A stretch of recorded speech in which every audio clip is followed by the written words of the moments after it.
Assalamualaikum warahmatullahi wabarakatuh. Alhamdulillah, selalu saja kita memuji Tuhan kita Allah atas segala nikmat yang dilimpahkan kepada kita. Dan kalimat inilah yang telah dijanjikan oleh Sang Pencipta Allah untuk memenuhi segala kebutuhan kita di roda kehidupan di muka bumi ini. Maka sangat wajar sebagai orang yang beriman kalau kita selalu mengucapkan kalimat ini. Juga kita panjatkan salam hormat kita kepada manusia yang telah diperintahkan oleh Allah untuk mengucapkan salam hormat kepadanya. Dan tentu dengan mengejar janji Sang Pencipta Allah yang tidak akan pernah memungkiri janjinya untuk membalas 10 kali tambahan rahmat dan karunia kepada siapapun yang mengucapkan satu kali salam kepada manusia terbaik ini, maka sangat wajar kalau kita selalu mengucapkan salawat dan taslim kepada Nabi besar Muhammad sallallahu alaihi wasallam. Lanjutkan bahasan kita teman-teman sekalian dalam bab adab, dan kita masih melanjutkan bab adab untuk diri sendiri.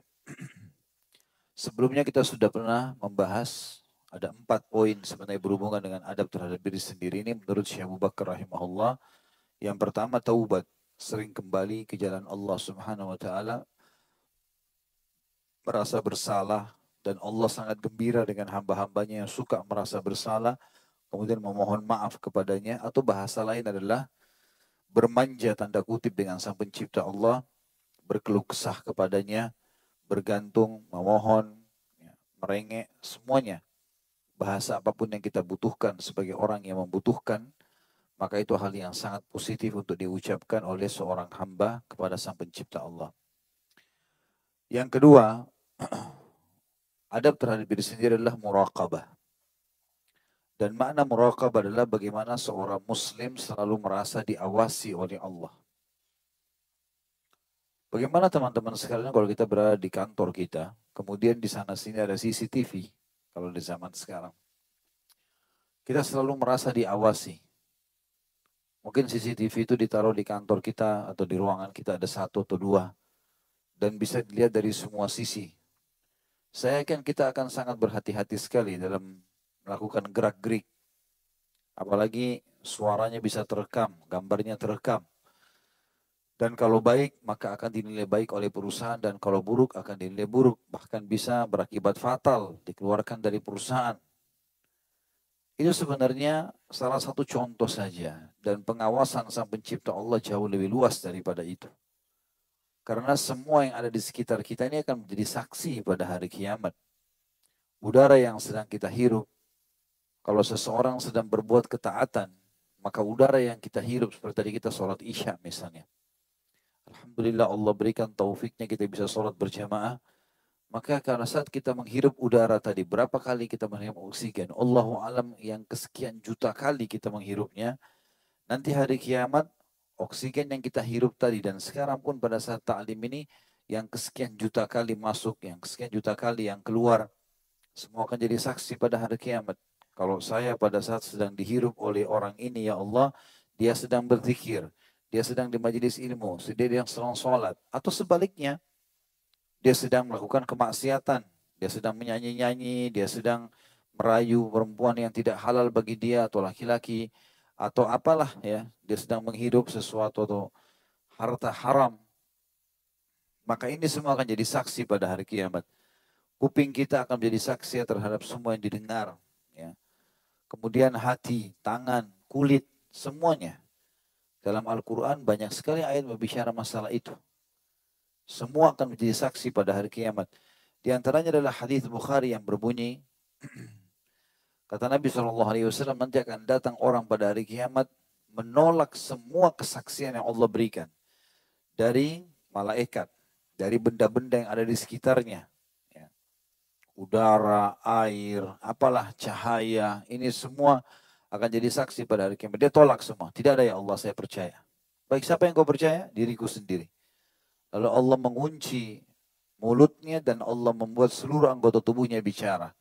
Matanya mengatakan, iya ya Allah saya melihat. Lalu diberikan kesaksian pada umur sekian di tempat ini, seperti ini rinciannya. Semua matanya memberikan data-data itu. Kalau HP kita bisa punya memori menyimpan teman-teman, bagaimana kita tidak yakin mata, telinga ini semua punya memori. Masing-masing punya chip sendiri yang bisa menyimpan semua itu. Bukan mustahil. Dan bukan mustahil, mungkin jauh lebih canggih lagi 10 tahun ke depan. Mungkin HP-HP yang kita pakai ini sudah tidak ada nilainya. Sebagaimana dulu waktu awal keluar HP 10 tahun, 15 tahun yang lalu. Mungkin kalau sekarang kita keluarkan HP itu tidak ada yang pakai lagi. Nggak ada kameranya, belum berwarna layarnya. Tapi sekarang canggih, mungkin 10 tahun lagi lebih hebat daripada itu. Dan apa yang Allah siapkan jauh lebih canggih daripada itu. Lalu kemudian telinganya akan memberikan semua memorinya, ya mulutnya, maaf tangannya, kakinya, kemaluannya semuanya. Lalu terakhir Allah buka mulutnya dan dia berkata, lima syahidtum alaina dalam Al-Quran. Kenapa kalian menjadi saksi buat diri kalian sendiri? Lalu seluruh anggota tubuhnya berbicara mengatakan, antakanallahu alladhi antaka kulla syai'. Allah lah yang telah membuat kami berbicara, yang telah membuat segala sesuatu yang berbicara. Jadi seseorang harus sadar teman-teman sekalian. Kalau Allah mengawasi kita, bodoh dan konyol kalau ada orang pikir Allah tidak melihatnya. Ini salah sekali. Allah melihatnya, Allah mengetahui. Makhluk Allah banyak yang melihat kita, diantaranya malaikat. Sampai Nabi SAW membahasakan, dan ini difahami hanya untuk orang beriman saja. Kata Nabi SAW, malulah kalian dengan makhluk Allah yang tidak berpisah dengan kalian kecuali pada saat kalian sedang di WC atau sedang berhubungan biologis. Para malaikat, mereka melihat itu apa yang kita lakukan. Walaupun kita lagi sendiri teman-teman, kita mau berbohong, kita mau menipu, kita mau mencium yang haram, kita mau meluk, kita mau mencuri, mau menulis, mau apa saja, disaksikan oleh mereka. Saking saja mereka tidak berbicara, tapi mereka akan memperlihatkan bukunya yang penuh dengan kejujuran pada hari kiamat. Sampai orang kafir dalam salah satu ayat Al-Quran berkata pada saat menerima buku mereka, A'udzubillahi minasyaitonirrajim, ma li hadzal kitabi la yughadiru shaghiratan wala kabiratan illa ahsaha. Buku apa yang kami terima ini? Benar-benar tidak membedakan mana yang kecil dan mana yang besar. Kata ulama tafsir, mulai dari dia jatuh dari rahim ibunya, tangisan pertama, kedipan mata pertama, gerakan tangan pertama, gerakan kaki pertama, denyut jantung pertama, sampai dia meninggal dunia, semuanya akan menjadi saksi dan dicatat semuanya. Tidak ada yang luput. Dan kalau sekarang kita bisa nonton sebuah video dan kita bisa memutarnya kembali, teman-teman sekalian, maka bukan mustahil. Buku amal itu bukan harus seperti buku ini. Tapi sebuah film yang bisa kita lihat. Sebagaimana ada sebuah riwayat menjelaskan kalau orang di surga nanti dia akan mengatakan, ya Allah saya ingin melihat masa laluku. Maka diputarkan oleh Allah dari masa lalu pertama dia dari rahim ibunya sampai semua proses sampai dia mati. Seperti dia nonton sebuah film yang sebentar sekali. Maka dia mengatakan, oh cuman itu ya kehidupan saya dulu. Cuma seperti itu. Enaknya antum ini teman-teman sekalian, kita ini sebagai orang yang beriman, sudah dikasih bocorannya. Kok aneh dikasih bocorannya tidak mau diamalkan nih. Tinggal ikutin saja. Dan Allah bilang dalam Al-Quran, kalau sudah tahu ilmunya, mana halal, mana haram, nikmati halal, kerjakan perintah, tinggalkan larangan, Allah mengatakan, wa'bud rabbaka hatta ya'tiyakal akin, hatta ya'tiyakal yakin. Sembahlah Tuhanmu, ikuti saja petunjuk yang benar itu, nikmati halal, tinggalkan haram sampai kau mati. Udah selesai, itu saja konsepnya kok. Gak usah peduli dengan apapun di sekitar kita, selama kita dalam keadaan benar. Mau olokan orang, mau gangguan orang, sudahlah anggap angin lalu gitu. Gak usah terlalu dipedulikan. Dan jangan mengkhayal teman-teman sekalian untuk hidup di dunia tidak ada musuhnya. Kenapa kok saya sudah ikut pengajian, sudah ikut sunnah, tapi kok ada orang yang benci saya ya? Ya wajar, Rasulullah aja ada yang benci. Hah? Apalagi cuma antum sama anak gitu ya. Gampang sekali, simpel gitu. Rasulullah SAW itu dicaci maki oleh orang munafik, difitnah istrinya berzina. Rasulullah, utusan Allah. Bagaimana dengan kita gitu? Subhanallah, Dr. Ziyad memberikan nasihat, mau berdiskusi dengan saya pada saat beberapa waktu lalu beliau datang ke Indonesia.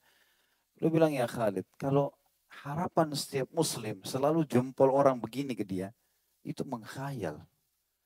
Pasti akan ada yang giniin.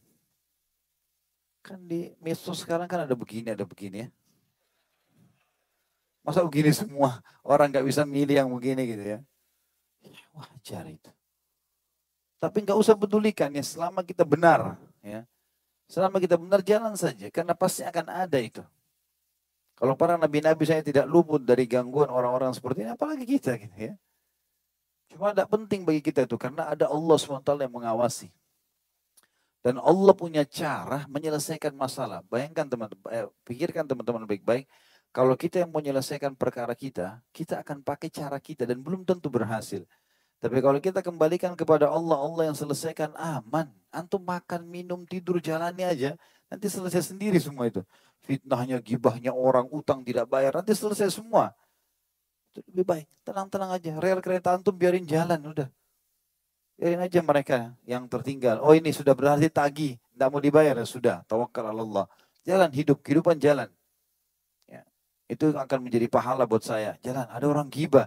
Nasihatin, oh berarti Allah lagi mau lipat gandakan pahala nih. Kan enak terima transfer pahala kan. Dia yang setengah mati sholat malam, kita yang dapat pahalanya. Enak sekali itu. Tapi jangan balas keburukan dengan keburukan. Senyum aja. Ya. Kalau ini dijalankan, insya Allah awet muda, nggak ada rambut putih itu. Ada sih, tapi tidak banyak. Jadi mestinya kita murakabah teman-teman sekalian. Murakabah ini salah satu hal yang harus ada dalam diri seseorang muslim. Dia tahu selalu diawasi oleh Allah dimanapun dia berada. Dan ingat, pada saat puncak datangnya godaan untuk maksiat, di situ puncaknya murakabah Allah di situ. Hati-hati. Kata Umar bin Khattab,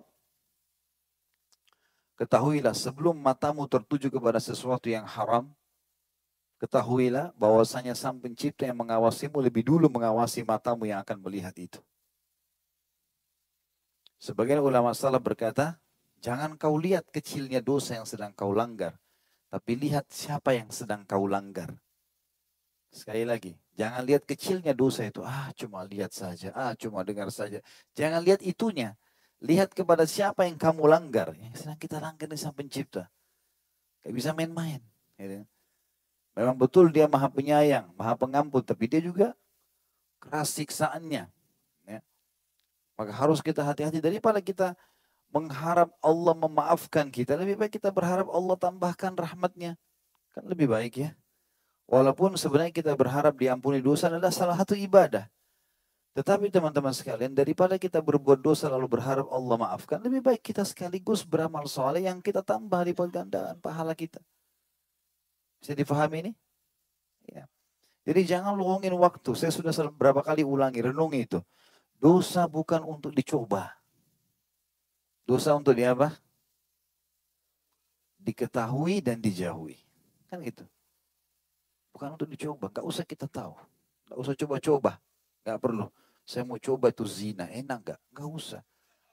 Nikah saja. Ya, ada jalannya. Saya mau coba tuh babi. Enak gak? Gak enak. Gak usah. Gak perlu. Gak perlu coba. Ya, sudah tahu itu mukanya begitu. Suaranya begitu. Sudah. Udah cukup. Udah tahu. Udah selesai. Gitu kan. Gak usah dicoba. Ya. Dan kalau ada orang mengatakan tidak apa-apa, coba yang penting punya pengalaman, itu dia. Perkataan yang salah itu teman-teman. Kayak sering dibilang, gitu kan. Coba maka otomatis akan tahu nanti punya pengalaman. Enggak perlu. Kita butuh pengalaman dalam ibadah, tidak butuh pengalaman dalam dosa. Udahlah, jadi generasi Rabbani. Generasi yang bergantung pada Sang Pencipta Allah. Karena ini makin pekah nanti, maka makin terasa kedekatan dengan Allah teman-teman. Coba amalkan itu, terus saja istiqomah. Terutama sekali lagi kalau puncaknya ada kesempatan buat dosa, lagi bergejolak mau buat dosa, tahan. Tidak, saya sabar, alihkan. Kalau tergoda betul, wudhu, tidur, bawa ke tidur. Biar hari esok sudah datang, gitu. Tinggalkan. Sampai kata Nabi SAW, kalau seseorang melihat pada lawan jenisnya, kemudian dia turunkan pandangan matanya, maka Allah tanamkan kenikmatan iman dalam hatinya sampai hari kiamat. Di sini perhatikan kalimatnya, bukan sampai dia mati. Sampai hari kiamat artinya dia akan terus bersyukur kepada Allah. Kenapa dulu dia sempat tidak lihat lawan jenisnya yang haram itu. Sampai begitu, sampai hari kiamat dia bersyukur kepada Allah. Walaupun dia sudah mati nanti di timbangan amal menuju ke surga. Alhamdulillah dulu saya nggak lihat. Kan gitu. Dan setiap kali kita mau buat dosa teman-teman sekalian, tanya kalau saya tidak buat kenapa? Selalu ingat kata-kata itu ya. Saya lagi nyusun sebuah tulisan, mudah-mudahan Allah mudahkan, judulnya Kaidah Hidup. Jadi kaidah hidup ini dari pengalaman yang saya lihat selama saya hidup, coba saya jalani. Oh ternyata kalau seperti ini teori syar'inya nanti hasilnya akan seperti ini. Dan memang betul seperti itu. Teori syar'i tidak pernah meleset. Gitu kan. Dan setelah coba saya susun beberapa hal, nanti ada dalam etos kerja, ada dalam rumah tangga, ada dalam mengingat Allah, berhubungan dengan Allah. Itu luar biasa. Di antaranya seperti misalnya saya waktu itu lagi duduk berpikir, di mana sebenarnya titik kenikmatan perjuangan. Kalau orang lagi dakwah, orang lagi belajar, orang lagi mulai bekerja, orang lagi mulai berumah tangga, di mana titik perjuangannya, kenikmatannya? Ternyata kenikmatan perjuangan berada di pertahanan. Jadi bukan bagaimana kita memulainya, tapi bagaimana kita mempertahankannya. Seperti orang berumah tangga misalnya. Bukan bagaimana kita memulainya, karena kita memulai ada teori syar'i ikuti selesai. Tapi bagaimana kita mempertahankan dengan suka dukanya. Untuk menjadi juara satu di kelas gampang. Tapi bagaimana mempertahankan tetap juara satu. Itu perjuangan di situ. Di situ hakikatnya. Gitu kan? Jadi hakikat kenikmatan perjuangan ada di masalah memperjuangkan atau mempertahankan. Pertahanan ini yang penting. Gitu. Bagaimana bukan kita bilang pernah dulu saya sholat malam. Itu dulu. Sudah dicatat oleh malaikat aman. Gitu kan? Tapi sekarang bagaimana mempertahankan supaya setiap malam buku amal kita tertulis sholat malam. Itu yang penting. Mempertahankan itu yang penting. Di situ perjuangan yang sebenarnya. Makanya orang kalau satu kali juara satu, dia pertahankan juara satu itu susah sekali. Di situ perjuangannya, puncaknya di situ. Dengan suka dukanya tentunya. Saya akan bacakan teman-teman sekalian, Syekh Abu Bakar rahimahullah berkata, adab yang kedua buat diri setelah taubat adalah muraqabah, yaitu seorang muslim merasa dirinya diawasi oleh Allah yang maha tinggi dan maha pemurah. Ia senantiasa merasakannya di setiap saat dan dari kehidupannya sehingga keyakinannya menjadi sempurna bahwa Allah selalu melihatnya, mengetahui rahasia-rahasianya, memperhatikan amal-amalnya, menegakkan putusan terhadapnya dan terhadap setiap jiwa dengan apa yang telah dilakukannya. Mustahil kita berbuat pelanggaran Allah tidak hukum, mengkhayal itu. Saya sudah berapa kali bilang itu. Dan sebagaimana juga mustahil kita berbuat amal soleh, sudah ikuti rukun-rukun dan syaratnya, lalu tidak terima balasannya, mustahil, pasti akan datang. Janji Allah benar, tidak mungkin salah. Dan tidak perlu menempuh jalan yang lain, teman-teman sekalian. Oleh karena itu, dirinya tenggelam dalam pengawasan, keagungan, dan kesempurnaan Allah. Merasa damai dengan mengingatnya, memperoleh kenyamanan dengan menjalankan ketaatan kepadanya, mengharapkan pahala di sisinya, mengharap kepadanya dan berpaling dari selainnya. Jadi memang konsep untuk beriman kepada Allah dan menikmati ibadah kepadanya adalah harus kita putuskan semua tali menyembah selain Allah. Tidak bisa lagi ada tempat bergantung kecuali kepada Allah subhanahu wa ta'ala. Subhanallah, para ulama salaf saking dekatnya dengan sang pencipta Allah, dia kalau mau sesuatu dia tinggal minta kepada Allah. Ya Allah, saya mau ini ya Allah, mudahkan. Ya Allah, saya mau begini ya Allah. Ya Allah, lindungi saya dari ini ya Allah. Minta kepada Allah SWT. Dan saking dekatnya kepada Allah, begitu yakin kalau Allah akan kasih. Belum dikasih, dia merengek yang kedua kali, yang ketiga kali. Terus saja hidupnya dalam ombang itu ya. Bagaimana dia terus ada berada di arus itu. Sehingga betul-betul dia akan dapatkan apa yang telah Allah janjikan kepadanya. Inilah makna tanda kutip menyerahkan diri dalam firman Allah Subhanahu wa taala dalam surah An-Nisa ayat 125. A'udzu billahi minasyaitonir rajim. Wa man ahsanu dinam mimman aslama wajhahu lillahi wa huwa muhsin. Al-ayah.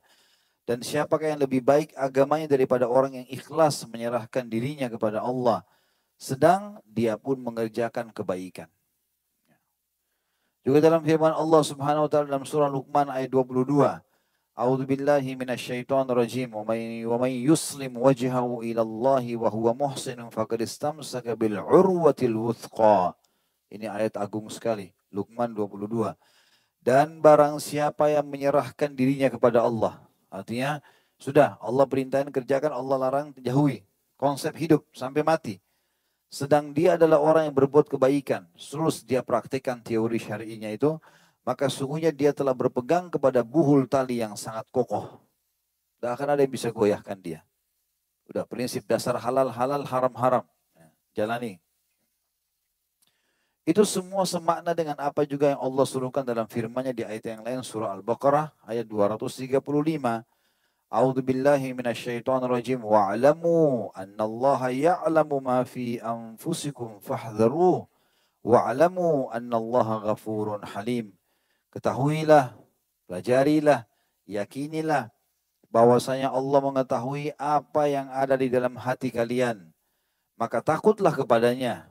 Allah tahu semua, walaupun orang lain kita bisa senyumi tapi hati kita gerutu, Allah tahu semuanya. Dan ketahuilah bahwasanya Allah Maha Pengampun lagi Maha Penyantun. Kata para ulama, kalau pernah kamu sembunyikan sesuatu yang jahat dan Allah tahu, dan kamu tahu Allah tahu, beristighfarlah. Karena Allah Maha Pengampun. Lagi juga dia Maha Penyantun, artinya setelah itu tidak usah khawatir. Karena syaitan suka menanamkan kekhawatiran. Orang mau melangkah melakukan ibadah apapun pasti diikuti dengan kekhawatiran oleh syaitan supaya kita tidak melangkah atau minimal mengurangi kadar pahalanya. Kayak sholat jumlah rakaatnya misalnya, kekhusyuannya, kurangi ayatnya, itu minimal yang akan diambil oleh syaitan atau dikurangi. Dalam surah Al-Ahzab juga ayat 52 Allah berfirman tentang pengawasannya. A'udzu billahi minasyaitonir rajim. Wa ma kana Allahu ala kulli syai'ir raqiba. Dan Allah Maha mengawasi segala sesuatunya. Gak ada yang luput. Allah itu la ta'khudhuhu sinatun wala naum, tidak pernah ngantuk apalagi tidur. Ya'lamu ma tukhfi as-sudur. Allah tahu apa yang tersembunyikan dalam hati. Ya'lamu kha'inatal a'yun wa ma tukhfi as-sudur. Allah tahu apa yang dikhianati oleh mata. Jadi kadang-kadang mata kita lihat ke sana, padahal sebenarnya kita sedang melihat yang di sana. Ya. Allah tahu itu. Ya. Mungkin manusia depan kita bisa kita akalin. Seakan-akan lihat tembok, padahal lihat lawan jenis. Ya. Dan apa yang disembunyikan dalam hati. Hati-hati. Ya. Sang Raja Allah mengetahui semua itu. Kemudian surah Yunus ayat 61 juga Allah berfirman, tidak ada satu kegiatan pun yang Allah tidak tahu, baik atau buruk. A'udzu billahi minasyaitonir rajim wa ma takunu fi sya'nin wa ma tatlu minhu min Qur'anin wa la ta'maluna min 'amalin illa kunna 'alaikum syuhudan id tufiduna fi. Al-ayah. Kalian tidak berada dalam satu keadaan dan tidak membaca satu ayat Al-Qur'an, satu ayat pun. Dan kamu tidak mengerjakan satu pekerjaan, baik atau buruk, melainkan kami menjadi saksi atas kalian di waktu kalian melakukannya. Semua terawasi. Malulah dengan Allah. Hati-hati Allah mengawasi. Dan nyaman menjadi orang yang baik itu. Orang yang patuh sama Allah nyaman. Allah akan berikan banyak fasilitas teman-teman sekalian. Sudah pernah kita sebutkan fasilitas menjadi orang-orang yang saleh. Kemudian tingkat tertinggi dalam agama kita adalah yang disebutkan dalam hadis riwayat Bukhari nomor 50 dan Imam Muslim nomor 9 tentang masalah ihsan. Ya, kalau orang baru syahadat dan menjalankan rukun Islam namanya muslim. Kalau dia tingkatkan dengan meyakini keenam rukun iman namanya mukmin. Kalau dia tambah lagi dengan merasa diawasi oleh Allah di mana-mana dia berada walaupun dia sendiri selalu dia merasa Allah mengawasinya namanya muhsin. Ini tingkat tertinggi. Kata Nabi SAW, muhsin itu adalah anta'budallaha ka'annaka tarahu fa in lam takun tarahu fa innahu yarak. Beribadah kepada Allah seakan-akan kamu melihatnya. Jika kamu tidak melihatnya, maka sungguhnya dia selalu melihatmu. Itulah jiwa yang dimiliki as-sabiqun al-awwalun, kata beliau. Generasi pertama dari as-salafus salih umat ini. Dari para sahabat tabi'in, 3 generasi emas lah, dan tabi'in.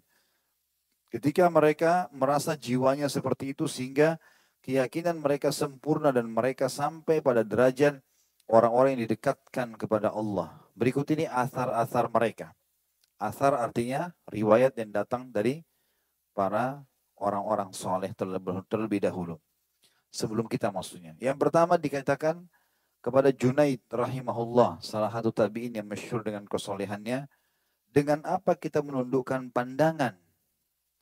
Bagaimana caranya? Muridnya tanya, supaya mata saya tidak lihat lawan jenis, tidak lihat yang haram, yang tidak halal buat saya. Bagaimana caranya? Dengan apa? Apa perangkatnya? Kata beliau, dengan ilmumu, bahwa pandangan, bahwasanya pandangan zat yang melihatmu Allah lebih mendahului daripada pandanganmu terhadap objek yang dituju.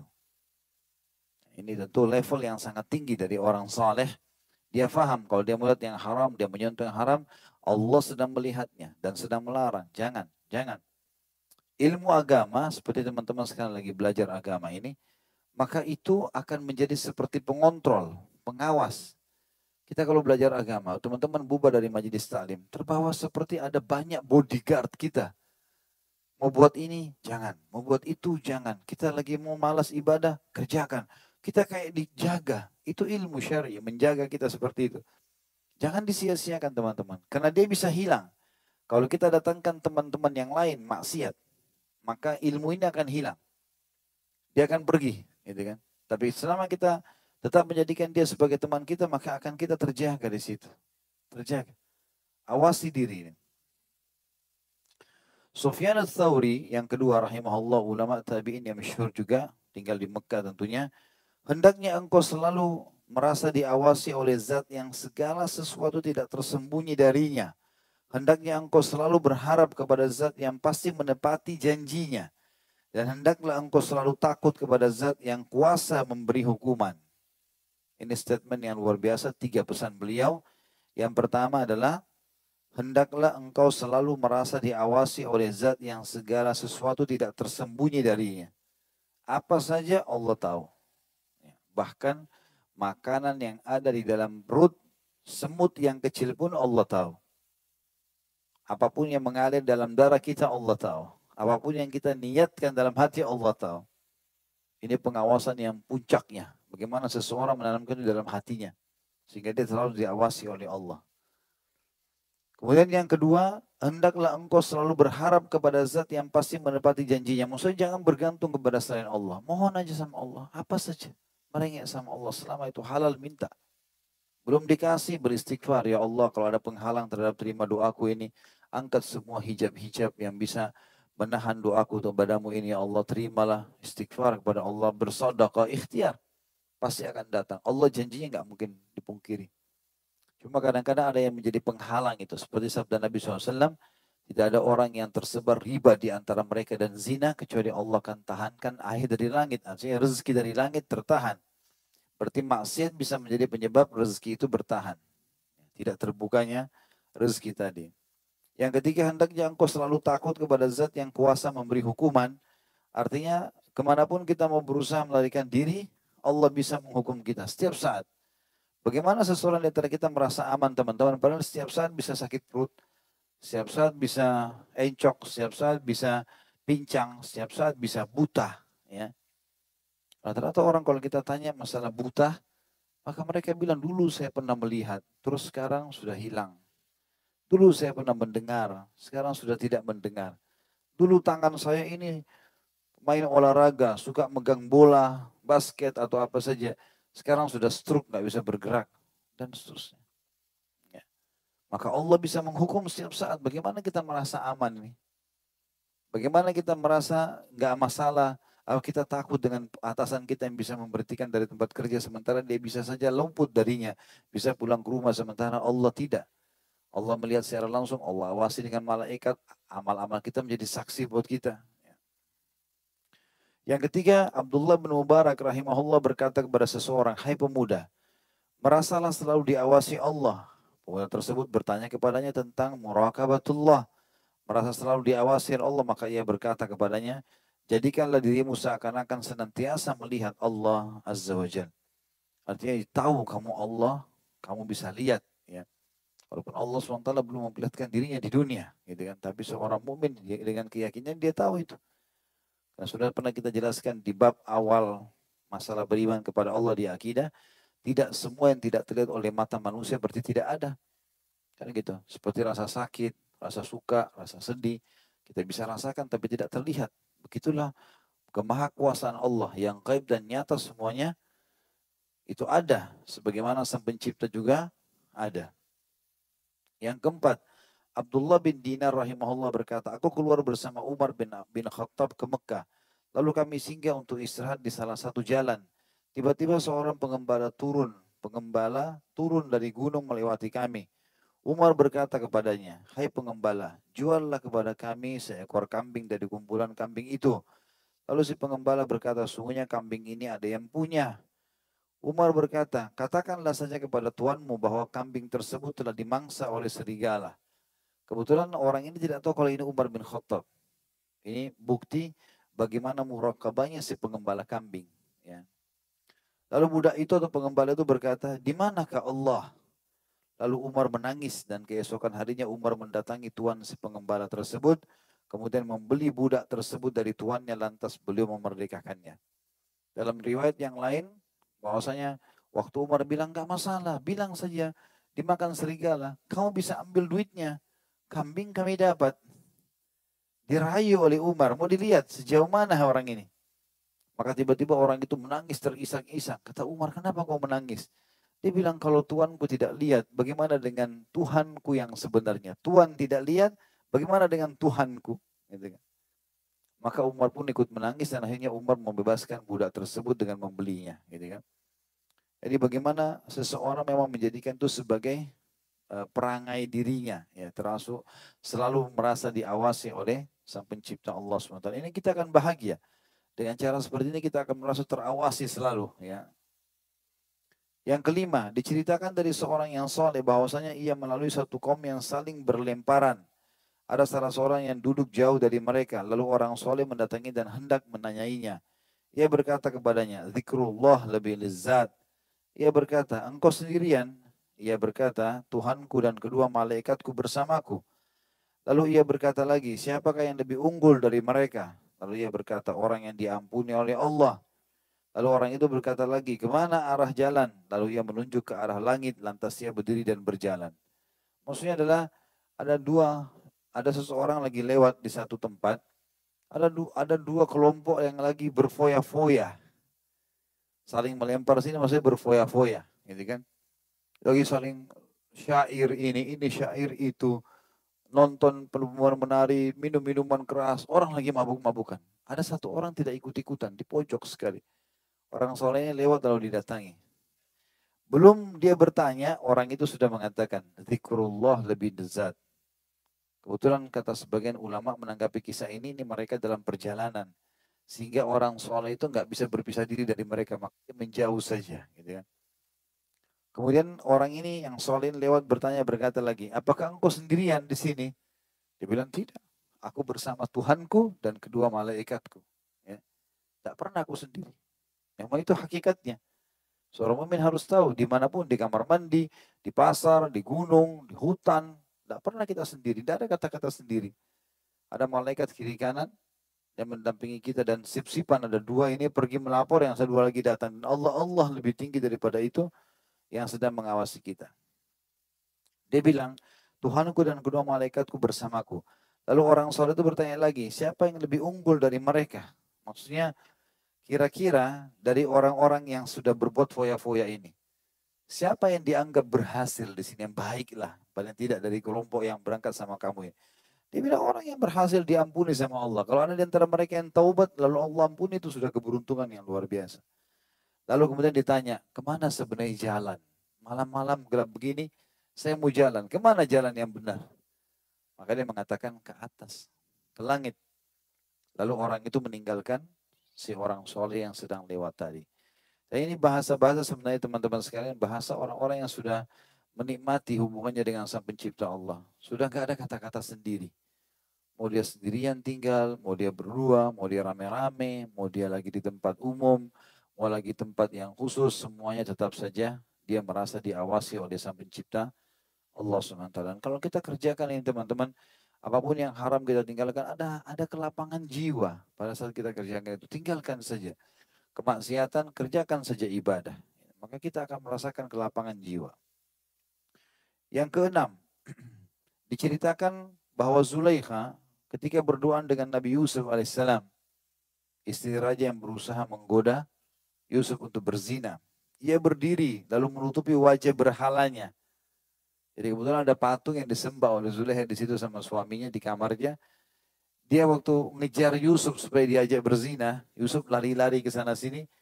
Dia lihat patung ini, lalu diambil kain sama dia ditutupi patung itu. Karena dia malu sama patung itu, Tuhannya. Gitu kan. Nabi Yusuf bertanya, ada apa denganmu ini? Apakah kamu malu dari pengawasan benda mati sedangkan aku tidak malu dengan pengawasan raja yang maha perkasa? Seorang saleh pernah bersenandung teman-teman sekalian dalam syair. Idza ma khalawta ad-dahra fala taqul khalawtu walakin kul alayya raqibu wala tahsabanna Allah yaghfalu sa'ah wala annama tukhfi alayhi yaghibu. Alam tara anna al-yawma asra'u dhahibi wa anna ghadan lin-nadhirina qaribu. Artinya, apakah engkau menyendiri pada suatu hari atau pernahkah engkau menyendiri satu hari? Maka engkau katakan aku menyendiri dan pada saat itu dong engkau menganggap dirimu sendiri maka katakanlah kau sedang tidak sendiri. Tapi katakan ada pengawas yang selalu mengintaiku. Jangan engkau mengira Allah lalai walaupun sesaat. Dan jangan engkau mengira bahwa apa yang engkau sembunyikan luput darinya. Bukankah engkau melihat bahwa hari itu cepat berlalu dan besok itu amat cepat datangnya bagi orang-orang yang menunggu. Artinya kita sedang berjalan teman-teman sekalian antara kita dengan orang-orang maksiat. Semua lagi jalan. Dan semua akan berlalu. Dan ini perbuatannya akan diminta pertanggungjawaban, ini perbuatannya akan juga diberikan balasan. Saya pernah bilang tentunya saya ingatkan kembali, saya tidak pernah lihat cuplikan artis yang sangat terkenal di Amerika pada tahun 1960-an. Di salah satu cuplikan yang dibuat oleh teman-teman di Turki waktu itu. Sepintas cuma foto saja. Laki-laki yang sangat gagah, ada perempuan juga di sebelahnya tapi sepintas gitu. Kayaknya mempunyai kelebihan-kelebihan. Lalu dia bilang, ini adalah artis terkenal di zamannya. Tidak ada mata yang melihatnya kecuali tertarik. Subhanallah, kedua artis ini ternyata masih hidup di zaman dibuat dokumentasi itu. Mungkin sekitar 5-7 tahun yang lalu. Sudah sangat tua, sudah keriput semua, tangannya sudah gemetar. Didatangkan cuplikan videonya, tadi itu cuma foto. Ini loh, dua orang yang tadi kalian lihat, ini loh orangnya sekarang. Ini orangnya. Dan mereka juga melalui masa-masa tua, keriput, matanya rabun, kekuatannya hilang. Sudah tidak lagi orang yang melihatnya. Bahkan setiap orang melihat orang menghina, mengatakan, oh sudah keriput, oh sudah tua. Jadi memang ada masa di mana hanya itu saja dan menyesal sekali kenapa dia lalui dalam kemaksiatan. Orang yang melalui dalam ketaatan itu sangat luar biasa bahagianya. Maka harus sadar teman-teman sekalian, poin ini adalah bagaimana kita bermuraqabah. Merasa diawasi oleh Sang Pencipta, Allah Subhanahu wa Ta'ala. Kita masuk setelahnya teman-teman sekalian dengan muhasabah. Ya. Muhasabah atau introspeksi diri ini bagaimana seseorang selalu menutup harinya dengan bermuhasabah. Dia lihat, hari ini apa yang kurang nih. Jadikan target teman-teman sekalian. Coba jadikan target dan berdoa sama Allah agar diberikan taufik. Misal, saya mau mulai besok sholat subuh sampai sholat isya, takbiratul ihram pertama imam, di belakang imam. Saya harus lakukan, jalankan coba. Gitu kan. Saya berapa kali coba praktekin teman-teman, saya merasa Allah mudahkan kok, dapat gitu. Bahkan kadang-kadang saya jalan dalam kondisi macet pun dimudahkan oleh Allah SWT. Bisa kita dapat, asal kita mau. Sibukkan diri ke situ. Dan kita jadikan sebagai bahan muhasabah. Kalau ada kesalahan yang pernah kita lakukan, oh ini kesalahan. Dulu saya salah. Tidak boleh saya lagi ulangi, tidak boleh lagi saya biarkan keturunan saya melakukannya. Namanya muhasabah, introspeksi diri. Harusnya seperti itu. Dan ini statement Umar bin Khattab masyhur di sini. Kata beliau, hasibu anfusakum qabla an tuhasabu. Hisab dirimu sebelum kau dihisab di akhirat nanti. Mulai kita hisab diri sendiri. Kesalahan-kesalahan mana nih yang belum sempat kita beristighfar kepada Allah Subhanahu wa Ta'ala. Saya bacakan kata beliau, sesungguhnya seorang muslim itu beramal dalam kehidupan ini siang malam untuk mendapat kebahagiaan di kampung akhirat. Targetnya selalu akhirat. dan menekuninya untuk memperoleh kemuliaannya dan keridhaan Allah di dalamnya. Dunia adalah ladang beramalnya, maka seyogyanya dia memperhatikan ibadah-ibadah fardu yang diwajibkan kepadanya sebagaimana seorang pedagang memperhatikan modal hartanya. Atau kalau lihat pedagang-pedagang yang unggul, dia tahu nih selalu ada catatan modal awal di buku-buku catatan mereka. Teman-teman bagian akuntansi tahu masalah itu. Maka dia tulis modal awalnya berapa, dia tahu. Dan dia berusaha untuk tidak luput dari modal awal itu. Berusaha untuk menambahkan. Kata beliau di sini, semestinya seseorang itu menjaga ibadah-ibadah fardu yang wajib seperti pedagang yang memperhatikan modal hartanya. Jangan ada yang luput sama sekali. Dan memperhatikan ibadah-ibadah sunnahnya sebagaimana seorang pedagang memperhatikan keuntungan tambahan atas modal hartanya. Serta memperhatikan maksiat dan dosa seperti layaknya kerugian di dalam perdagangan. Jadi kalau ada yang luput, tadi kenapa saya duhur telat 1 rakaat? Nggak boleh terulang besok. Nah, muhasabah. Itu kerugian. Tadi kenapa ya konsumen itu datang saya nggak jual. Padahal tadi dia sudah mau beli. Diskonnya aja yang kurang sedikit sudah ada untung, mestinya saya jual. Jadi kan pelajaran, besok ada konsumen datang jual. Seperti itulah kalau dalam perdagangan, makanya dalam ibadah. Jadi dia harus memperhatikan bahwasanya maksiat dan dosa seperti layaknya kerugian di dalam perdagangan. Lalu dia menyendiri sesaat di akhir setiap harinya guna memuhasabah atau mengintrospeksi diri atas amal yang telah dilakukan sepanjang harinya. Apabila dia melihat kekurangan di dalam menjalankan ibadah-ibadah fardunya, dia akan mencelah dan menyatakan jelek lantas bergegas menutup kekurangan tersebut. Jika ibadah tersebut termasuk ibadah yang boleh diqadha, maka dia segera mengqadhanya. Jika bukan, maka dia akan menutupinya dengan memperbanyak ibadah-ibadah sunnah lainnya. Apabila dia melihat kekurangan di dalam menjalankan ibadah-ibadah sunnah, maka dia akan menggantinya dan menutup kekurangannya. Apabila dia melihat kerugian akibat menerjang larangan-larangan, maka dia segera memohon ampunan, menyesal, kembali kepada Allah dan mengerjakan kebaikan yang menurutnya mampu memperbaiki apa yang telah dia rusak itu. Inilah tujuan dari muhasabah diri. Muhasabah merupakan salah satu metode memperbaiki, melatih, mensucikan, dan membersihkan diri. Dalil-dalil yang menerangkan tentang muhasabah banyak sekali. Di antaranya firman Allah dalam surah Al-Hasyr ayat 18. A'udzu billahi minasyaitonir rajim. Ya ayyuhalladzina amanu taqullaha wal tanzur nafsum ma qaddamat ligad. Wattaqullaha innallaha khabirum bima ta'malun. Hai orang-orang beriman, bertakwalah kepada Allah, patuh dan tunduklah kepadanya. Dan hendaklah setiap diri memperhatikan apa yang telah diperbuatnya untuk hari esok nanti atau akhirat. Dan bertakwalah kepada Allah, sungguhnya Allah Maha mengetahui apa yang kalian kerjakan. Makna wal tanzur nafs, hendaklah setiap orang memperhatikan diri atau apa yang dia akan persiapkan untuk akhirat nanti. Ini adalah perintah untuk muhasabah diri atas apa yang telah dikerjakan untuk hari esoknya yang sedang menanti. Firman Allah juga dalam surah Nur ayat 31 Allah berfirman, A'udzubillahi minasyaitonirrajim. Masalah ya, muhasabah ini, wa tubu ilallahi jami'an ayyuhal mu'minuna la'allakum tuflihun.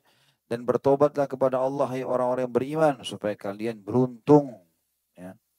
Sudah banyak contoh dari Nabi SAW, dari para sahabat, bagaimana mereka komitmen menjalankan agama ini lalu sampai mereka meninggal. Bagaimana Allah berikan kemenangan-kemenangan untuk mereka. Bagaimana masalah dunia mereka bisa lalui dengan sangat mudah dan dapat solusi yang terbaik dalam kehidupannya. Bagaimana mereka bisa menjadi raja-raja dunia. Banyak sekali kisah sahabat berhubungan dengan masalah itu. Juga sabda Nabi SAW sebagai bentuk bermuhasabah. Beliau mengatakan, Innila atubu ilallahi wa astaghfiruhu fil yawmi mi'ata marrah. Sesungguhnya aku betul-betul bertobat kepada Allah dan memohon ampunan kepadanya 100 kali dalam sehari. Itu sudah kita jelaskan di adab yang pertama ya, masalah taubat. Umar bin Khattab Allah berkata, hisablah dirimu sebelum amalmu dihisab nanti. Atau sebelum kamu dihisab pada hari kiamat. Telah diriwayatkan sebuah hadis, ada footnote di situ di bawahnya. Telah diriwayatkan sebuah hadis yang semakna dengan perkataan Umar tersebut dari Tirmidzi, dari riwayat Imam Tirmidzi nomor 2459 dengan sanad yang hasan bahwasanya Nabi SAW bersabda, Al-qayyisu man dana nafsahu wa amila lima ba'dal maut wal ajizu man atba'ahu hawa wa atba'ahu nafsahu hawaha wa tamanna 'ala Allahil amani. Orang cerdik adalah orang yang mampu menundukkan dirinya dan beramal soleh untuk bekal setelah mati. Sedangkan orang yang lemah adalah orang yang mengikuti hawa nafsunya dan berangan-angan kepada Allah dengan banyak angan-angan yang lain. Sekali lagi teman-teman sekalian, orang yang beriman dan soleh bukan tidak menikmati dunia. Kalau kita menjadi orang yang istiqomah di jalan Allah lalu tidak bisa makan, tidak bisa minum, tidak bisa tidur, gak bisa nikmatin kendaraan, gak bisa nikmatin pakaian, gak bisa menikah, mungkin orang bisa cenderung kepada kesalahan. Karena ternyata orang kafir nikmat tuh. Enggak. Mereka makan, mereka minum, kita minum. Mereka berpakaian, kita berpakaian. Mereka bekerja, kita bekerja. Mereka berpikir, kita berpikir. Mereka berumah tangga, kita berumah tangga. Tapi kita punya konsep hidup. Tahu mana halal, mana haram. Jadi nggak ada gunanya mencontohi kehidupan mereka. Nggak ada gunanya sama sekali. Manfaatnya tidak ada sama sekali. Dan kita sudah tahu dalam kaidah hidup kita, dalam kaidah syariat kita, kalau melanggar pasti dihukum. Karena namanya pelanggaran tidak dihukum. Dan apabila malam telah menyelipuntinya, di sini kata beliau, apabila malam telah menyelipuntinya, beliau memukul kedua telapak kakinya, maksudnya Umar bin Khattab radhiyallahu anhu, dengan sebuah tongkat dan berkata kepada dirinya, apakah apa yang telah kamu lakukan hari ini? Diangkat kakinya sendiri, dipukul sama dia. Lalu dia bicara sama dirinya, apa yang kau lakukan hari ini? Kau sudah kemana saja? Abu Talha radhiyallahu anhu ketika disibukkan oleh kebunnya sehingga menyibukkannya dari sholatnya, maksudnya sempat luput, tidak ikut berjamaah, beliau mengeluarkan sedekah dari kebunnya itu untuk Allah Ta'ala. Beliau melakukan itu karena semata-mata muhasabah diri dan sebagai celaan dan pendidikan bagi dirinya sendiri. Ini juga pernah terjadi di Nabi kita, Nabi mulia Sulaiman alaihissalam. Beliau pernah asyik bermain dengan kuda kerajaannya hingga luput sholat asar. Terbenam matahari baru tahu kalau sudah sholat, oh belum asar nih. Maka apa yang Sulaiman lakukan alaihissalam, ini kuda kesayangannya ada puluhan ekor semua disembelih. Disembelih diniatkan untuk Allah Subhanahu wa taala karena menjadi penyebab dia lalai. Bagaimana seseorang di antara kita teman-teman hanya ngobrol sama temannya di warung kopi, azan dikumandangkan lupa. Lalai. Lemah sekali imannya kayak kerupuk. Gara-gara ditraktir satu gelas kopi tinggalin sholat. La haula wa la quwata illa billah. Gara-gara duduk ada orang marketing perempuannya cantik tak tutup aurat. Lalu kemudian lalai sholatnya. Atau kopiannya diambil, ditarik, taruh di kantong. Gak mau dibilang orang alim. Tahu diri ya. Biarin pakai baju koko masuk di mall. Pakai kopiah. Jadi malu sama pakaiannya gitu ya. Tapi banyak orang begitu subhanallah. Duduk, nongkrong, bumbung waktu kosong. Tinggalin ibadah. Hanya untuk segelas, secangkir kopi. Walaupun itu di tempat yang mewah. Tinggalin. Gitu kan. Gak ada masalah. Dan kita kalau melakukan ini karena Allah teman-teman, dunia akan ikut kok. Saya pernah didatangi oleh orang-orang non-muslim. Turunan Chinese bicara masalah bisnis. Banyak. Sekian miliar, sekian ini. Penawarannya banyak sekali. Gitu kan. Bicara. Sudah mau azan asar. Terus saya masih di Kalibata. Maaf Pak, saya muslim. Ini azan, saya harus sholat. Oh iya silakan Pak, baik. Bukan cuma itu. Saya imami sholat di masjid, plus habis itu saya ada ceramah dulu. Oh iya nggak apa-apa Pak, baik. Saya pergi, sholat asar berjamaah, saya kultum isi, bahas dosa-dosa besar. Udah selesai, bubar, baru saya datang. Ada kok dia nunggu. Nunggu dia. Gitu kan. Mulia dengan itu, gitu kan. Dia mau pergi juga silahkan. Nggak penting kok.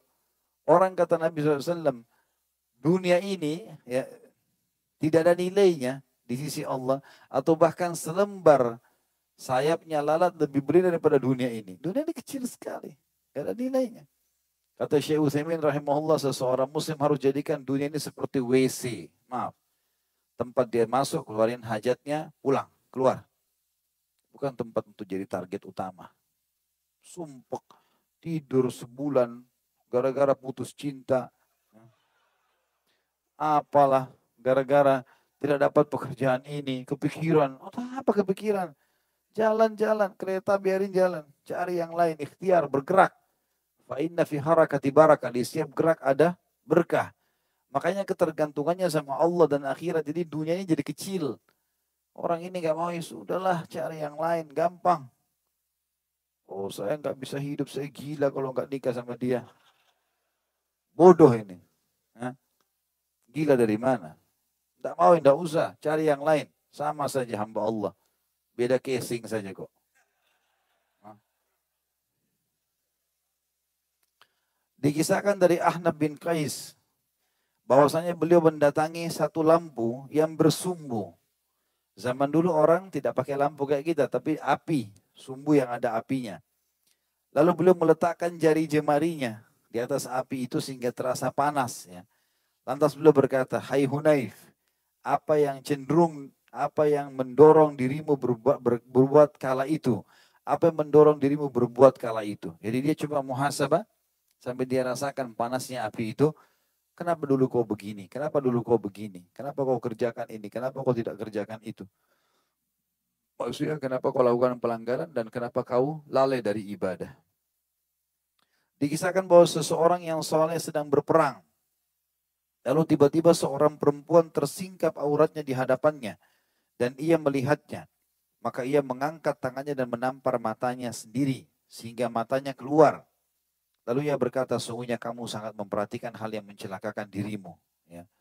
Sebenarnya kalau terjemahan ini, bukan sampai matanya keluar, tapi dia memukul matanya sampai memar. Ya. Karena dia begitu mujihad nih depan mata, rupanya di pasukan musuh biasa begitu ya. Subhanallah, pasukan orang non-muslim ini, kalau tahu ini pasukan Islam yang kokoh, maka mereka coba menggoyahkan imannya. Tahu dengan iman ini bahaya orang-orang Islam ini. Mereka kuat sekali. Pokoknya dicari mati, gitu kan. Gimana caranya bertemu musuh, saya ditusuk oleh musuh. Tapi melawan dulu gitu kan. Maka beda dengan pasukan yang berharap supaya selamat. Gitu kan. Itu orang-orang kafir dan muslim. Maka mereka harus goyahkan. Biasanya dimunculkan perempuan penari-penari, telanjang. Ya, itu terjadi. Di zaman Nabi SAW pun begitu. Ya, pada saat perang Badar, perang Uhud. Ya, orang-orang Quraisy membawa wanita-wanita mereka, para penari-penari. Mereka membawa genderang. Mereka menyanyi-menyanyi, ya. Di perang Uhud itu begitu. Sampai semua penari-penari, semua istri-istri kepala suku mereka pun itu memakai baju yang seksi dan kemudian berdiri di atas tempat-tempat tinggi lalu mengatakan, kalau kalian melawan musuh-musuh kalian, maka kami akan memuji kalian, kami akan begini dan begitu. Untuk menggoyahkan iman kaum muslimin. Tapi seorang muslim tidak melakukan itu. Tetap dia bagaimana mengejar yang terbaik di akhirat. Suatu ketika salah seorang dari mereka melalui sebuah bilik. Lalu ia berkata, kapankah bilik ini dibangun? Kemudian ia balik bertanya kepada dirinya, apakah kamu bertanya kepadaku tentang sesuatu yang tidak bermanfaat bagimu? Niscaya aku akan hukum kamu dengan puasa setahun penuh. Lalu ia berpuasa setahun penuh. Dia mereka muhasabah. Ada orang begitu.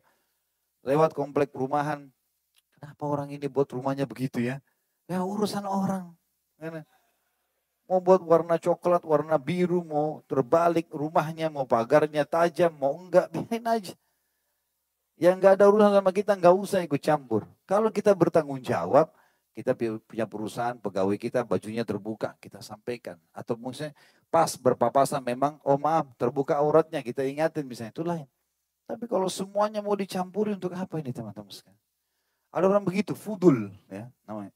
Suka mencari tahu apa saja yang orang lain lakukan atau orang lain miliki. Temannya ganti mobil, kenapa ganti mobil? Cari tahu. Mana mobil lamanya? Biarin aja mobil lamanya orang. Diriwayatkan bahwa seorang yang soleh pergi ke gurun pasir yang panas. Lalu ia bergulung-gulung di atasnya. Ia berkata pada dirinya, rasakan ini. Dan api neraka jahanam lebih panas lagi. Apakah kau ingin menjadi bangkai di malam hari? Dan sebagai pengangguran di siang hari? Suatu hari seorang yang soleh mendongakkan kepalanya ke atas atap. Lalu dia melihat seorang wanita yang memandangnya. Maka ia bertekad tidak akan melihat ke langit lagi semasa dia hidup. Jadi bukan haram, bukan mahramnya. Ada perempuan di atas, dia lagi menuju ke masjid, dia lewat ada rumah, rumahnya perempuan itu tidak tutup aurat. Dia lihat lalu dia senyum, kena fitnah nih, dia sudah merasa kena fitnah. Maka dia pun berjanji pada dirinya, mulai sekarang saya tidak akan lihat ke atap. Tidak mau lagi jalan, dia mau lihat ke sana, karena biasanya zaman dulu perempuan berada di lantai 2 rumah, gitu kan. Ini sebagai bahan muhasabah, mereka menjaga diri sekali. Yang pernah juga saya ceritakan, ada di antara mereka yang sengaja ya menggali yang lahat di belakang rumahnya lalu duduk di situ beberapa menit sebelum tidur di malam hari. Lalu berkata pada dirinya, inilah tempatmu yang sedang menunggumu. Inilah tempatmu sedang menunggu. Gelap. Dia duduk. Istrinya pun sama anaknya tidak boleh ada yang datang. Kemudian setelah itu dia keluar gara-gara itu tidak pernah ketinggalan sholat tahajud. Muhasabah. Demikian itulah orang-orang soleh dari umat ini. Mereka muhasabah diri dari menyia-nyiakannya, mencela atas keteledorannya ya. Baiklah. Menepati sikap takwa dan menahan dirinya dari hawa nafsunya sebagai pengamalan firman Allah Subhanahu wa taala di dalam An-Nazi'at ayat 40 sampai 41. A'udzu billahi minasyaitonir rajim wa amma man khafa maqama rabbih wa nahan nafsa 'anil hawa fa innal jannata hiyal ma'wa. Alhamdulillah. Adapun orang-orang yang takut kepada kebesaran Rabb-nya dan menahan diri dari keinginan hawa nafsunya, maka sungguhnya surgalah tempat tinggalnya. Jadi di sini yang mengontrol diri tidak mau terjerumus dalam hal yang haram, maka dia akan dipastikan masuk ke dalam surga. Yang terakhir teman-teman sekalian, kita tutup dengan ini, masalah mujahadah. Ini yang adab yang keempat terhadap diri sendiri. Atau perang terhadap hawa nafsu. Yaitu, kata beliau, hendaklah seorang muslim mengetahui bahwa musuh bebuyutannya adalah nafsu dirinya sendiri. Nafsu menurut tabiatnya selalu condong kepada keburukan dan lari dari kebaikan serta senantiasa menyuruh kepada kejelekan. Allah yang Maha Tinggi berfirman tentang perkataan hambanya dalam surah Yusuf ya. Yusuf alaihissalam berkata ayat 53, A'udzu billahi minasyaitonir rajim wa ma ubri'u nafsi innan nafsa la'ammaratun bisu. Dan aku tidak membebaskan diriku dari kesalahan karena sungguhnya nafsu itu selalu menyuruh kepada kejahatan. Sebenarnya teman-teman kalau ada seseorang di antara kita tersibukkan dalam kesehariannya, bahkan dia tahu dirinya ini sampai kurang istirahat, tapi semua kebaikan, gak ada masalah, itu kebaikan teman-teman. Karena jiwa kita ini kalau kita bawa pada santai-santai, maka dia akan santai terus. Maunya begitu. Tidur dari pagi sampai malam, buang-buang waktu, ngobrol-ngobrol kosong, jiwa mau itu. Tapi kita harus paksakan diri, nggak bisa. Kita harus mujahadah. Kita harus paksakan dia, jiwa kita kepada kebaikan. Jadi kalau antum dari pagi, keluar sudah cari nafkah, azan ke masjid, kemudian kembali lagi, dan seterusnya. Ini adalah kebaikan. Allah mau kita tersibukkan dalam kebaikan. Karena kalau tidak seperti itu teman-teman, pasti kita terjerumus pada kemaksiatan. Dan lalai. Lalai. Kita kalau liburan sama keluarga misalnya, masuk di hotel, lalai. Kita jadi kelalaian, bukan tidak boleh ya, tapi jadi kayak kelalaian. Jadi akhirnya sholat berjamaah terbengkalai. Apalagi kalau sudah mulai pegang remote TV, bolak-balik dari film ini ke film itu. Jadi lalai, jiwa kita memang begitu. Dan ini bahaya. Karena seperti bangunan yang sudah rapi begini terus dicuil-cuil. Jadi jelek nanti pemandangannya. Harus dilawanin, harus mujahadah. Kata beliau nafsu menyukai santai-santai atau leha-leha dan menganggur. Larut bersama hawa nafsu dilalaikan oleh keinginan-keinginan sementara meskipun di dalamnya terdapat kebinasaan dan kesengsaraan. Apabila seorang muslim mengetahui hal itu, niscaya dia akan menyiapkan dirinya kemudian mengumumkan peperangan terhadapnya, mengangkat senjata untuk memeranginya, bercita-cita tetap untuk melawan kebodohannya dan memerangi syahwatnya. Apabila nafsu itu menyukai leha-leha, maka dia membuatnya lelah dengan mengalihkannya kepada aktivitas yang positif. Apabila nafsu itu menginginkan syahwatnya, maka dia menghalanginya. Apabila ia teledor dalam menjalankan ketaatan atau kebaikan, maka dia menghukum dan mencelanya, kemudian memerintahkannya untuk mengerjakan apa yang telah diteledorkannya lalu mengqadha apa yang telah luput atau hilang darinya. Ibnu Umar itu pernah terluputkan dari sholat subuh berjamaah sekali saja. Ya. Beliau datang rupanya sudah salam. Nabi SAW lagi zikir. Maka beliau berkata, sungguh aku merasa ini adalah karena dosa yang pernah aku lakukan kecil sehingga aku terharamkan sholat berjamaah di masjid. Dalam asar lain beliau mengatakan, aku pernah berbuat dosa kecil, lalu aku terharamkan sholat berjamaah di masjid selama sebulan. Maka Abdullah bin Umar mengganti itu dengan cara bersedekah selama sebulan penuh. Non-stop. Jadi beliau menutupi kesalahan itu dengan kebaikan-kebaikan. Ya, seperti mencari ridhonya sang pencipta Allah subhanahu wa ta'ala. Dia menetapkan pendidikan ini kepadanya atau kepada jiwanya sehingga jiwanya menjadi tenang, bersih dan baik. Inilah tujuan mujahadatun nafs atau perang terhadap nafsu atau jiwa. Sebagaimana Allah sebutkan dalam surah Al-Ankabut ayat 69. A'udzu billahi minasyaitonir rajim walladzina jahadu fina lanahdiyannahum subulana wa innallaha lama'al muhsinin. Dan orang-orang yang berjihad untuk mencari keridhaan kami, benar-benar akan kami tunjukkan kepada mereka jalan-jalan kami. Dan sungguhnya Allah beserta dengan orang-orang yang baik. Seorang muslim, kata beliau, ketika memerangi nafsu jiwanya atau nafsu, ya, nafsunya atau dalam jiwanya yang bergejolak, di jalan Allah agar jiwanya itu baik, bersih, suci, tentram, dan layak menjadi pemilik kemuliaan Allah yang maha tinggi dan keridhaannya. Mengetahui bahwa hal itu merupakan kebiasaan orang-orang soleh dan jalan orang-orang yang beriman dengan sebenarnya. Maka dia akan mengikuti jalan mereka dan menelusuri jejak-jejak mereka. Rasulullah SAW melakukan sholat malam sehingga kedua telapak kaki beliau mulai bengkak. Beliau pernah ditanya, mengapa melakukan seperti itu? Maka beliau menjawab, dalam riwayat ini ya, riwayat Sahih, riwayat Bukhari nomor 1130, Aisyah bertanya, ya Rasulullah, waktu dia bangun malam, dia lihat Nabi SAW kakinya pecah-pecah. Sholat dari awal malam. Kenapa anda lakukan ya Rasulullah? Bukankah Allah telah ampuni dosa anda yang lalu dan yang akan datang? Kata Nabi SAW, afala akunu abdan syakura. Tidak pantaskah aku menjadi seorang hamba yang bersyukur? Perjuangan macam apa yang lebih besar daripada perjuangan ini demi Allah? Tidak ada. Ali bin Abi Thalib pernah bercerita tentang para sahabat Rasulullah SAW. Beliau berkata, demi Allah, aku melihat para sahabat Muhammad SAW dan tidak ada sesuatu pun yang menyamai mereka. Pada pagi harinya mereka dalam keadaan kusut, berdebu dan kekuning-kuningan, pucat pasi wajahnya. Sungguh mereka telah menghidupkan malam hari dengan sujud dan sholat, membaca kitab Allah dengan berganti-ganti mengistirahatkan antara kaki mereka dan dahi-dahi mereka. Apabila disebutkan nama Allah, mereka bergoyang laksana bergoyangnya pepohonan di hari yang berangin dan air mata mereka menetes sehingga membasahi baju mereka. Itu tingkat levelnya ya. Jadi kalau kita terus bermuhasabah, mujahadah, terus saja istiqamah seminggu, sebulan, setahun, nanti perasaan iman kita sudah beda. Kita lebih pekah, mudah menangis, ya, mengingat akhirat. Terbukanya banyak program-program dalam hidup kita untuk ibadah, itu akan dengan sendirinya. Kata ulama, kalau seseorang membiasakan diri dalam satu jenis ibadah, misalnya doa, dia biasakan antara azan iqamah selalu angkat tangan berdoa kepada Allah. Karena rutinnya dia berdoa, nanti Allah akan mudahkan lisannya di doa itu, dia mengucapkan kalimat yang tidak terfikir sebelumnya. Allah bukakan di situ, ya. Itu salah satu jalan yang dibukakan oleh Allah justru karena dia sudah bermujahadah. Dia sudah paksakan diri dalam keibadah itu. Gitu. Nanti puncaknya dia akan benci dosa-dosa. Dia akan mulai tidak suka dosa-dosa itu. Dia akan benci. Terus kalau kita jaga istiqomah selalu begitu. Makin pekah, makin pekah. Sampai para sahabat Nabi itu mendengar satu ayat nangis.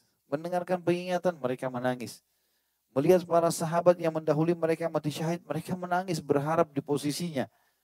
Jadi sudah pekah sekali. Ya, karena memang mereka mengasah itu. Makanya syaitan teman-teman mau kalau kita sudah mulai tingkat ke level situ, diganggu sama dia. Supaya kita jatuh ke level lebih jauh. Dan ingat, kalau kita sudah sampai pada tingkat iman tertentu, kemudian kita digoda oleh syaitan, terjerumus, maka untuk kembali kepada level yang pertama butuh pendongkrak yang lebih kuat. Sudah sering saya bilang ini, kalau kita dulu taubat kepada Allah gara-gara lihat ada tetangga yang tabrakan, atau kita lihat kematian, atau kita lihat gempa alam, atau kita dengar ceramah tentang akhirat, kemudian kita futur, sengaja setan goda kita, kita ikutin arusnya. Jatuh kepada level dosa ya. Jauh dari iman tadi ya. Yang sudah kita sampai, maka untuk kembali kepada awal butuh pendongkrak yang lebih besar. Karena kalau kita kembali kepada masalah yang sama, lihat orang tabrakan atau dengar ceramah lagi, tidak bisa kita kembali seperti itu. Ibaratnya orang kalau berbuat dosa seperti nginjak becek. Ini pernah saya bilang kan. Injak becek, sedikit saja kita injak sudah nggak nyaman. Tapi nggak bisa kita bilang, bersih kamu. Terus bersih tiba-tiba. Nggak bisa. Dia harus dilepas dulu sendalnya, dicuci kaki kita, dicuci sendal itu, ditunggu kering, baru dia bisa kembali seperti semula. Jadi jangan masuk ke situ teman-teman sekalian, nggak usah. Ya, nggak usah masuk ke dosa, nggak perlu, nggak usah peduli dengan orang. Pokoknya saya istiqomah. Ya, itu tujuan materi kita malam ini. Memaksakan diri dalam ketaatan dan kita nanti sampai pada tingkat level di mana mudah sekali mata kita menangis, hati kita tunduk, rindu kepada akhirat, takut dosa-dosa yang pernah kita kerjakan. Nah, itu semua efek-efek daripada keimanan tadi.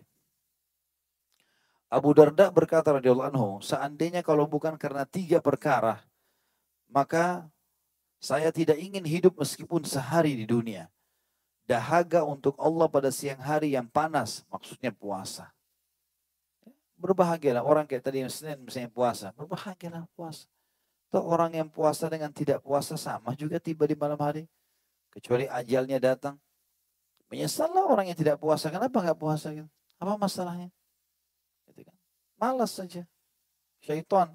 Ya. Tidak boleh diikuti. Harus dilawan teman-teman sekalian. Beliau bilang kalau bukan karena nikmatnya menahan dahaga itu. Di situ puncaknya.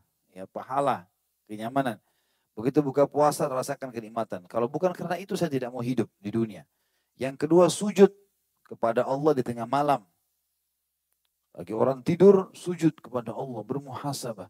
Kalau masih belum terdorong sujud pada Allah minta ya Allah kenapa hatiku keras begini ya Allah. Kalau masih ada noda hitam dari dosa maafkan ya Allah. Istighfar kepada Allah minta. Nanti pasti level kita tiba pada level lunaknya hati. Mudah nangis, mudah tersentuh ya, mengingat akhirat. Males rasanya, benci dengan maksiat-maksiat itu akan muncul. Yang ketiga, duduk-duduk dengan satu kaum yang memilih perkataan yang paling baik sebagaimana memilih buah yang paling baik. Maksudnya duduk dengan orang-orang saleh. Ini penting. Jadi usahakan yang selalu kita ngobrol, kita telepon, masuk dalam grup, itu adalah orang-orang yang baik. Selalu bermuhasabah. Ya. Jangan lagi, teman-teman yang buruk ini habis ceritanya sudah. Tutup semuanya. Udah gak ada lagi tempatnya. Karena bilang, nanti saya mau dakwahin mereka, antum gak usah jadi pahlawan. Gak perlu. Gak usah, biarin aja. Kita perbaiki diri sendiri dulu. Kalau sudah sampai pada tingkat yang luar biasa dan mereka ada yang bertanya, ya silahkan. Tapi kalau kita nimbrung, orang lagi nonton film porno, saya mau dakwahin mereka, duduk di situ. Gimana caranya? Tak boleh ini haram akhi. Tapi orang lagi nonton ke depan mata dia juga duduk di situ. Nanti kalau kita keluar dia bilang dia juga tadi nonton tuh. Umar bin Khattab lalu mencaci dirinya karena ketinggalan sholat asar secara berjamaah. Lalu bersedekah dengan sebidang tanah seharga 200.000 dirham karenanya. Abdullah bin Umar radhiyallahu anhu ketika beliau ketinggalan suatu sholat secara berjamaah, maka beliau menghidupkan malam harinya dengan sholat malam semalam suntuk. Pada suatu hari beliau ketinggalan sholat maghrib sehingga terbitlah 2 bintang. Lalu beliau memerdekakan 2 budak sahaya. Kemudian Ali bin Abi Thalib berkata, semoga Allah merahmati kaum-kaum yang mana manusia mengira bahwa mereka sedang sakit padahal mereka tidak sakit. Demikian pula karena dampak dari mujahadat nafs. Rasulullah SAW bersabda, khairun nasi man tala umruhu wa hasuna amaluh. Sebaik-baik manusia adalah yang panjang umurnya dan baik amalnya. Hadis ini riwayat Tirmidzi dan beliau hasankan nomor 2329. Uwais Al-Qarni rahimahullah juga pernah berkata, malam ini adalah malam ruku. Jadi karena setiap hari tahajud bertahun-tahun, maka beliau sampai pada tingkat muncul idenya. Mungkin belum terlintas di benak kita gitu kan. Karena kita Allahu alam 2 rakaat pun bagus kalau dikerjakan. Gitu ya. Tapi ini setiap hari tahajud gak pernah ketinggalan. Saking begitunya sampai beliau mengatakan satu waktu malam ini untuk ruku. Artinya beliau akan ruku terus lama semalam suntuk. Memuji-muji Allah Subhanahu wa taala. Malam berikutnya tentu beliau sempurnakan sholatnya, tapi ruku pada malam itu lebih lama. Besoknya beliau mengatakan malam ini adalah malam sujud. Lalu beliau menghidupkan semalam suntuk dengan sujudnya. Ini tentu asar-asar disebutkan oleh beberapa ulama, diantaranya disebutkan rujukannya ya. Thabit al-Bunani berkata, aku menjumpai banyak laki-laki. Salah seorang dari mereka sholat, sehingga ia tidak mampu mendatangi tempat tidurnya, melainkan dengan merangkak. Ada yang sholat malam sehingga kedua kakinya bengkak karena lamanya berdiri. Dia mencapai kesungguhan dalam beribadah dengan kesungguhan yang kalau dikatakan kepadanya kiamat akan terjadi esok hari, maka dia tidak dapat menambah ibadahnya lagi. Dan apabila datang musim dingin, dia berdiri di atas atap rumah yang datar agar ditimpa hawa dingin sehingga tidak tidur. Dan apabila datang musim panas, ia berdiri di atas atap sehingga hawa panas menghalanginya dari tidur. Dan ada sebagian dari mereka yang meninggal dunia dalam keadaan sujud. Tentu ini semua teman-teman sekalian juga ada sesuai dengan hadis Nabi SAW ya. Kalau mau sholat, biasanya Nabi diantara riwayat beliau mengatakan, Sallu salatul muwadda'. Ya, muwadda', sholatlah kalian seperti ini sholat terakhir kalian. Jadi selalu beliau jadikan itu sebagai pesan kepada para sahabat.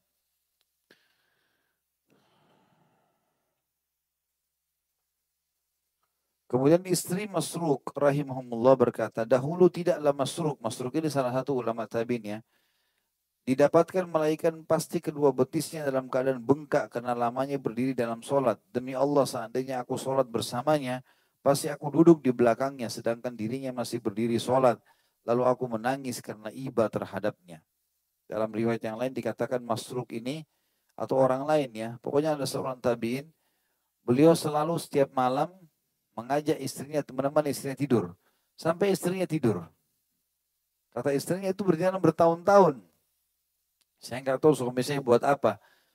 Jadi satu malam dia bilang, saya penasaran dan tersirat dalam hati saya untuk coba saya pura-pura tidur gitu. Kemudian saya baring di sebelahnya, pada saat dia sudah yakin saya tidur, dia pun merangkak dengan pelan menuju ke kamar beruduk, kemudian dia sholat menghadap kiblat sampai subuh. Kemudian dia membangunkan saya pada pagi hari subuh itu. Dan akhirnya besoknya saya mengatakan, hai suamiku, istirahatlah. Tidakkah kau tidur? Maka dia pun menjawab, diamlah. Ikut sholat atau diamlah. Karena sungguhnya apa yang saya kerjakan, kebaikan saya dan kebaikan kamu. Artinya kalau saya masuk surga juga kamu ikut. Seperti itulah. Jadi mereka jadikan sebagai bahan muhasabah semuanya. Ada seseorang di antara mereka yang ketika umurnya telah mencapai 40 tahun, ia melipat kasurnya lalu tidak tidur di atasnya selamanya. Maksudnya tidur secukupnya. Karena takut lalai. Ya. Takut lalai. Walaupun orang boleh menikmatinya. Gitu kan. Apalagi sekarang insya Allah dengan ada jam beker, dengan adanya ya fasilitas kayak sekarang, media di HP kita bisa terdengar azan atau bisa bukan alarm, itu sangat bagus. Insya Allah bisa dilakukan. Jelas teman-teman sekalian, muhasabalah. Zaman dulu orang di padang pasir pun tinggal di kemah masih bisa sholat malam. Masa kita di rumah kita nyaman ada AC tidak bisa sholat? Diriwayatkan juga bahwasanya seorang wanita solehah dari kalangan orang-orang saleh dahulu dipanggil dengan nama Ujrah si buta. Namanya Ujrah, matanya buta. Apabila tiba waktu asar, waktu sahar, maksudnya waktu sahar ini waktu tengah malam ya, waktu sebelum terbitnya fajar subuh, ia menyeru dengan suaranya yang parau atau sedih. Kepadamulah orang-orang yang beribadah menerjang kegelapan malam. Mereka berlumba-lumba menuju rahmatmu dan keluasan ampunanmu. Kepadamulah wahai ilahi, aku meminta bukan kepada selainmu. Semoga engkau menjadikan diriku dalam golongan pertama atau as-sabiqin. Engkau mengangkatku di sisimu di dalam illiyin. Illiyin adalah derajat orang-orang yang tinggi di surga. Pada derajat orang-orang yang didekatkan atau mukarrabin. Dan engkau mengumpulkan diriku dengan hamba-hambamu yang saleh. Sesungguhnya engkau sebaik-baik zat yang maha penyayang, seagung-agung zat yang maha agung, dan semulia-mulia zat yang maha mulia. Wahai zat yang maha mulia. Kemudian ia menyungkur sujud, terus menerus berdoa dan menangis hingga terbit fajar subuh. Ya. begitulah cara mereka teman-teman sekalian bermuhasabah. Tentu banyak sekali kisah yang berhubungan dengan masalah ini. Tapi mereka bukan tidak menikmati dunia. Hanya saja mereka selalu menjadikan eh, akhirat sebagai target utama dan tidak membiarkan dirinya lalai. Allahu a'lam. Semoga Allah SWT memberkahi majelis kita ini dan menjadikan sebagai tambahan amal kita pada hari kiamat. Semoga seluruh amal yang pernah kita kerjakan dan akan kita kerjakan sampai menjelang ajal datang nanti diterima dengan kemahamurahannya. Dan semoga semua dosa yang pernah kita kerjakan sekecil sampai sebesar apapun juga diganti dengan kemahamurannya menjadi pahala. Dan semoga Indonesia menjadi negara yang aman, tentram, damai.